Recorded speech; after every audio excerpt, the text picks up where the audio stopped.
மாமா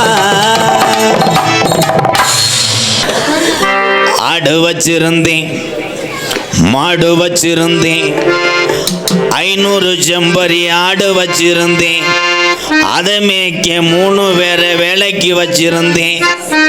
கைகாட்டி பைபாஸில் நல்ல இடம் ரேட்டுக்கு போகுதுன்னு 20 ஏக்கர் இடம் வாங்கி போட்டு வச்சிருந்தேன்.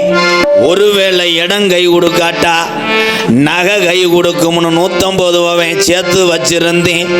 என்ஃபீல்டு பைக்கு 1 வச்சிருந்தேன், ஃபார்ச்சுனர் காரு 2 வச்சிருந்தேன். பணத்தை பூரா பாதுகாக்கணும்னு தினமும் 10 பேரை தண்ணி வாங்கி கொடுத்த அடியாளா சேர்த்து வச்சிருந்தேன்.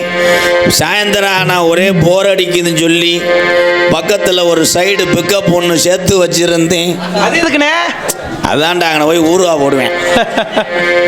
அடா அத்தனையும் போச்சு.